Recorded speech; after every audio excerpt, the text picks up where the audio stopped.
Cześć Alex. Widzimy się znowu po jakimś czasie.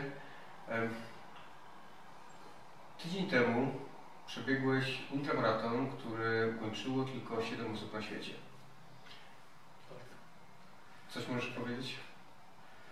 Tak, no, to był taki bieg na Saharze, 111 km przez Saharę. Po wydmach Sahary w 40-stopniowym upale. Prawie połowa osób tego nie ukończyła, albo doznali zapaści układu krążenia, albo po prostu dehydracji, albo po prostu się poddali. A z tych, co ukończyli, też większość osób straciła przytomność w trakcie zawodów. No i jak zostali odsuceni, to dotarli do końca. Jedna babka nawet 3 razy traciła przytomność, no ale dotarła do momentu. Ja byłem jednym z 3 ludzi, którzy nie stracili przytomności. Wrócimy do tego biegu. Jeszcze zadam Ci parę pytań, ale najpierw chciałbym zapytać, jak Ci się stało, że zacząłeś w ogóle biegać? Bo to, wiesz, w ogóle takie ultramaratony, to kiedyś to mi się wydawało, że tylko biegają tam najmłodsi 20-latkowie, bo to jest ogromny wysiłek. Okazuje się, że jednak nie, tak? Tak, większość ludzi jest powyżej 40, 50. Jak Ci się stało, że zacząłeś biegać? Dlaczego biegasz akurat takie biegi, gdzie ludzie sobie krzywdę robią? Znaczy jak startują, to chyba nie myślą o tym, że sobie krzywdę zrobią, ale... No ja myślę, że myślą, znaczy zasadniczo trzeba wyjść z założenia, że nie da rady przebiec ultramaratonu bez bólu, bez cierpienia, bez problemów. Zasadniczo wychodzić z założenia, że będziesz miał problemy, że będziesz miał tak zwaną ścianę, że będziesz miał kryzysy. No i to jest różnica między ultramaratonem i maratonem. No właśnie, jaka jest różnica, bo niektórzy nie wiedzą, co to znaczy w ogóle ultramaraton? No, zacznijmy od tego, że maraton to jest to, co większość ludzi uważa za maksimum ludzkich możliwości, to są 42 km. Przebiec 42 km. To jest maraton. Natomiast ultramaraton to jest wszystko to, co jest powyżej 42 km. 50 km, 80, 100 km. No nie ma w zasadzie górnych granic, tak jak nie ma górnej granicy ludzkich możliwości.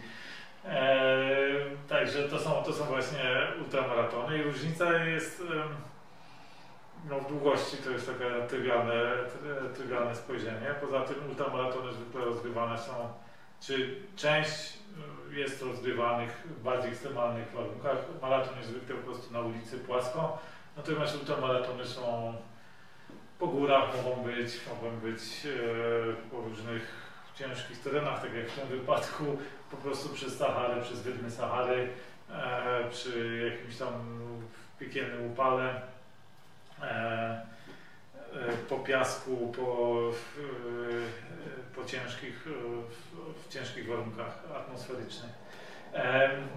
I do tego, no to jest jedna rzecz, tak bardzo technicznie, natomiast w rezultacie różnica jest taka, że do maratonu można się przygotować fizycznie w ten sposób, że po prostu startując ma się duże prawdopodobieństwo, że się ukończy, no chyba, że będzie się miał jakąś kontuzję. No ale zasadniczo się ukończy bez kryzysu, jeśli się odpowiednio oddawkuje energię i to można tak rozłożyć siły, żeby przebiec maraton i w jakimś tam czasie, który można zaplanować. Natomiast ultramaraton wychodzi się z założenia, że będzie się miało przynajmniej jeden kryzys albo i więcej. Nie można się do tego fizycznie przygotować. Każdy biegnąc podczas ultramaratonu, po pierwsze nie może przewidzieć tego, co w tym wypadku na przykład podczas 111 km może się wydarzyć. Ultramaratony biegnie się, nie wiem, 10, 12, 15, 20 godzin, 24, no zależy jaki długi. Dlaczego Ty zacząłeś biegać? Bo ja wiem, że to jest Twój trzeci taki maraton na pustyni, drugi na Saharze. Dlaczego to biegasz? Po prostu, po pierwsze, lubię wyzwania. Wiesz, że mam jedną wielką pasję, to jest poznawać swoje granice i je przekraczać. No i także, jak sam wiesz, nie jestem, powiedzmy, najwygodniejszym przyjacielem, bo lubię też poznawać ograniczenia ludzi wokół mnie i pomagać ich w pokonywaniu, tudzież w jakiś sposób ich motywować do tego, żeby je pokonywali. Czyli dlaczego warto przebyć taki No i taki maraton, ultramaraton, przy takich ekstremalnych rzeczach po prostu odkrywasz to, do czego tak naprawdę jesteś zdolny, zdatny, odkrywasz zasięg swoich możliwości i też jakby poszerzasz zasięg tego, co jest dla Ciebie możliwe. Czyli załóżmy, że jest osoba, która przez całe życie siedziała, oglądała sobie na kanapie wygodnie telewizor.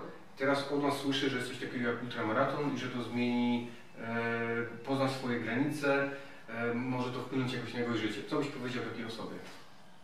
Czy warto się wziąć za to, czy nie? Czy coś zmieni w życiu tej osoby? No zdecydowanie, znaczy ja już chociażby przebiegnięcie maratonu już dużo zmienia. Ja podczas swojego pierwszego maratonu dokonałem bardzo istotnego odkrycia w moim życiu, a to było to całkiem niedawno, to było w 2010 roku, przebiegłem swój pierwszy maraton. Do tego muszę powiedzieć, że ja bardzo nie lubiałem zawsze biegać i byłem bardzo słaby z WF-u w szkole. I kiedyś miałem jakiś taki, nie wiem, marzenie, żeby kiedyś przebiec maraton. I kiedyś przebiegłem ten pierwszy maraton, zresztą razem z Jackiem przebiegliśmy go w Atenach. I podczas tego maratonu dokonałem w zasadzie dwóch odkryć. Pierwsze odkrycie to jest to, że coś może nam się wydawać, znaczy, że większość naszych ograniczeń, którym podlegamy, to nie są ograniczenia narzucone nam z zewnątrz przez prawa fizyki i przez świat, tylko to jest po prostu ograniczenia, to są ograniczenia w naszych głowach. W rzeczywistości to my po prostu myślimy, że czegoś nie możemy, że czegoś nie potrafimy, że coś jest niemożliwe, a w rzeczywistości to jest możliwe, czy to może być możliwe. To jest pierwsze moje odkrycie. Natomiast drugie odkrycie, są rzeczy, które rzeczywiście mogą być obiektywnie w tej chwili niemożliwe. Ja przed pierwszym swoim maratonem, pół roku przed pierwszym swoim maratonem, obiektywnie nie byłem w stanie przebiec maratonu. Biegiem. Nie byłem w stanie przebiec tego, albo bym padł po drodze, albo po prostu bym zrezygnował, albo bym powiedział, no nie da rady dalej, bym stanął, położył się i tego. Po prostu obiektywnie nie byłoby to możliwe.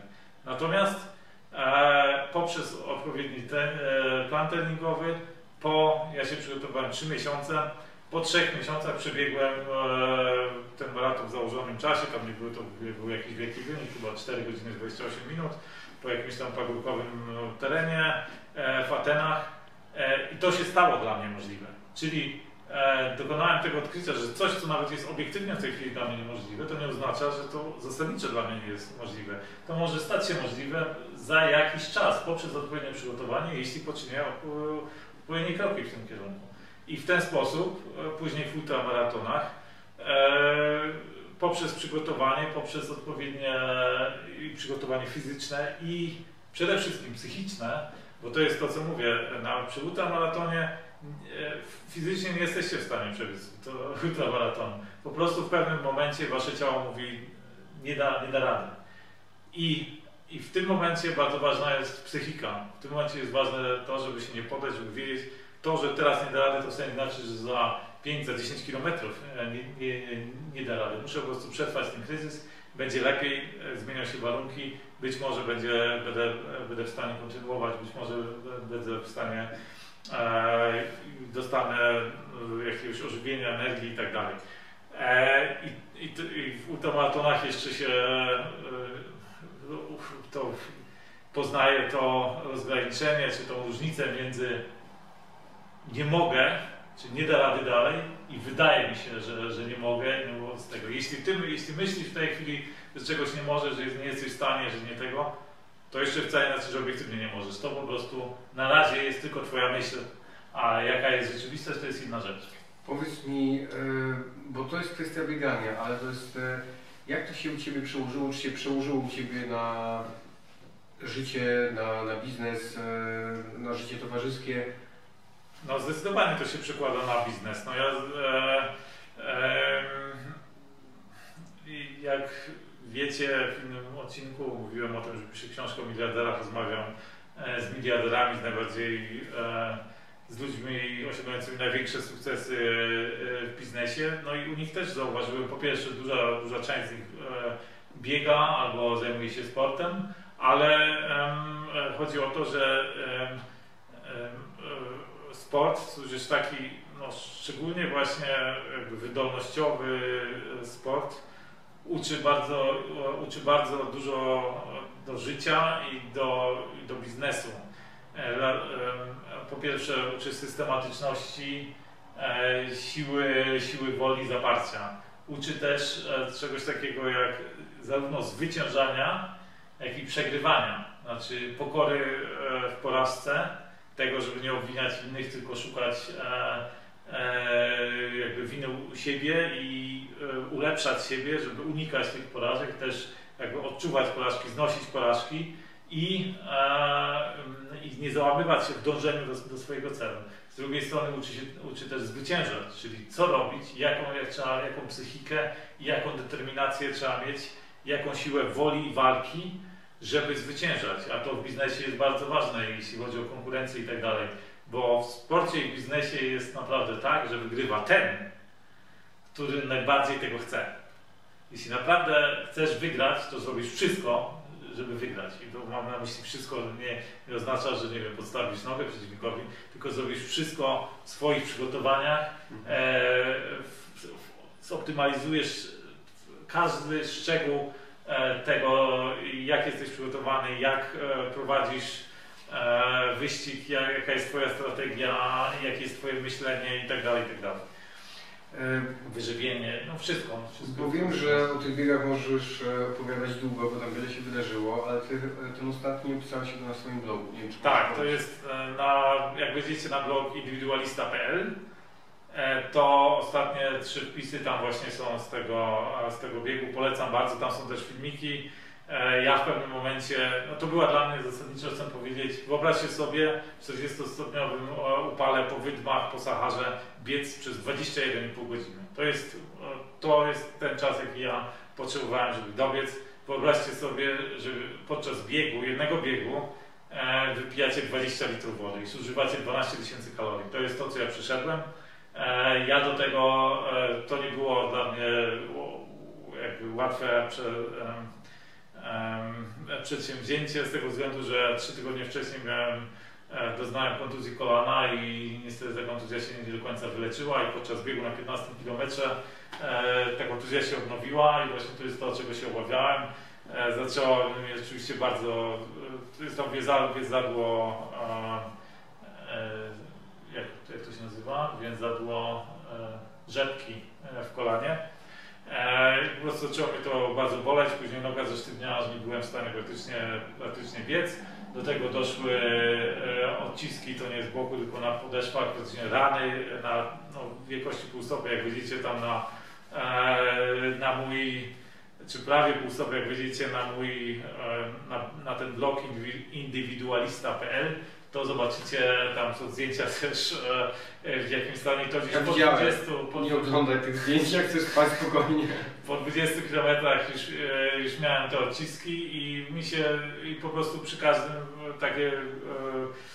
to było tak bolesne, że przy każdym, czy te rany miałem już po 20 km, że przy każdym kroku aż praktycznie nogi drętwiały mi z bólu.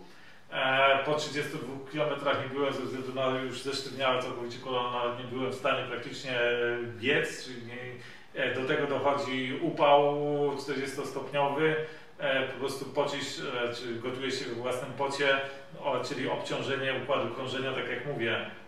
Większość ludzi, czy tam duża część nie ukończyła, a większość z tych, co ukończyła, po prostu byli tak przegrzani, że stracili przytomność. Natomiast mi się udało zachować tą przytomność, ale oczywiście to nie pozostało bez wpływu na moją kondycję i na mój stan fizyczny. No i do tego jeszcze doszło obciążenie poprzez cięższy plecak, obciążenie kręgosłupa, który mi tam zakleszczony nerw, gdzie nie mogłem oddychać. Przy oddychaniu mnie to w jakiś sposób tam kuło w klatce piersiowej. I taki stan już na 32 km, gdzie ja już myślałem, czy byłem przekonany na 32 km, że jestem u kresu swoich sił. A 32 km to oznacza, że jeszcze miałem 80 km przede mną. I ja do tej pory dzisiaj się dziwię, jak ja byłem w stanie pokonać pozostałe 80 km. I po drodze wielokrotnie myślałem, jak to jest możliwe, że ja jeszcze stoję, że ja jeszcze nie padłem. No i jednak dotarłem do mety po 20 1,5 godzinach gehenny, piekła, po prostu katując się przez cały dzień w upale i przez całą noc. I jak dotarłem do hotelu, no to i wszedłem do lobby, no to się okazało, że to lobby przypomina oddział intensywnej terapii. Kolega, który 7 Ironmanów w tym roku zrobił, leżał nieprzytomny, w tej chwili nie wiedziałem, czy on jest nieprzytomny, czy nie żywy, on po prostu był blady, nie ruszał się i tego, 2 kroplówki podłączone, jakiś suchy lód pod pachami, jakieś tam opatrunki, ludzie się wokół niego kręcą, inni też z kroplówkami leżący, ale jakoś tam reagujący i tak dalej. No coś strasznego.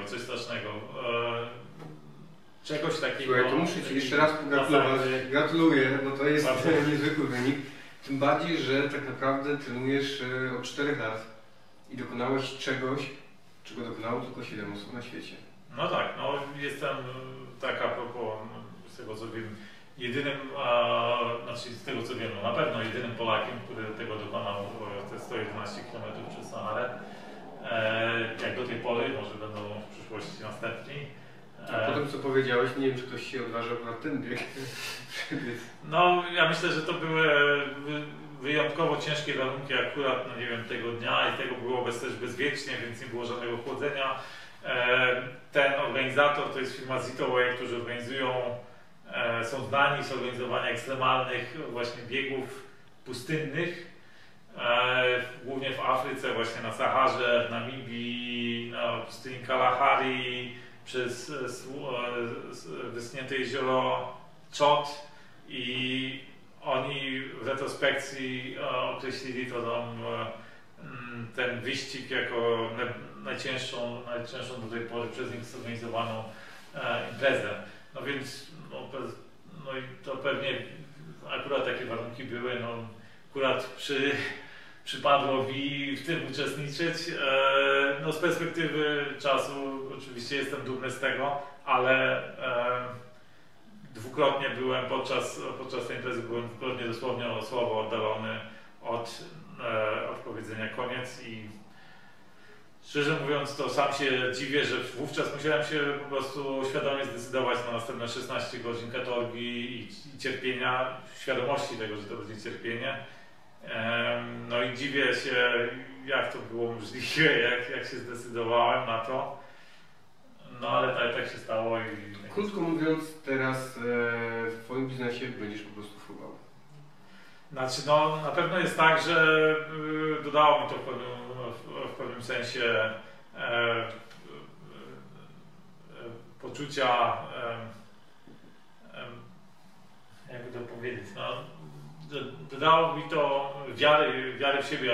Jak znasz mnie, to wiesz, że ja nigdy mi tej wiary w siebie nie brakowało. Natomiast zdałem sobie sprawę, że po prostu jesteśmy w stanie dokonywać rzeczy, których sobie nawet nie jesteśmy w stanie wyobrazić. Kwestia determinacji. To jest kwestia determinacji, kwestia gotowości do przetrwania, do podjęcia ryzyka, do podjęcia no niekiedy nawet no powiedzmy cierpienia, czy w jakiś sposób no, po prostu wielkiego trudu i znoju, tak? I po prostu wiedząc to jestem pewny, że będę w stanie w biznesie dużo więcej determinacji wykazać i po prostu jeśli trzeba będzie to tak długo przysiąść i tak dalej. Ja podczas właśnie tego biegu parę rzeczy sobie przypomniałem i jakby powtarzałem. Jedną z tych rzeczy, która bardzo pasowała do biegu, bo było po prostu piekielnie gorąco, to nie jest może niekoniecznie do biznesu się odnosi, ale do biegu. To było coś takiego, Winston Churchill mówił, if you're going through hell, keep going. Czyli jeśli przechodzisz przez piekło, po prostu idź, nie zatrzymuj się. No i to ja właśnie po prostu dalej szedłem, czy dalej kontynuowałem to, żeby się tylko nie zatrzymywać, żeby nie poddawać się.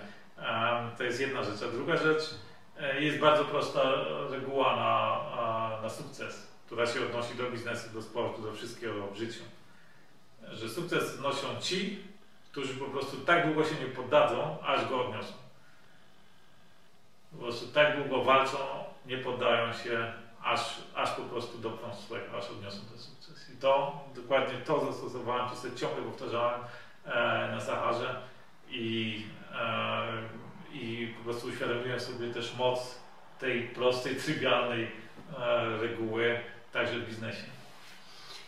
I mam nadzieję, że dla Ciebie, słuchaczu, będzie to odpowiednia inspiracja do tego, żeby ubrać adidasy i wyjść z domu i pobiegać. Dziękuję Ci bardzo. No, dzięki.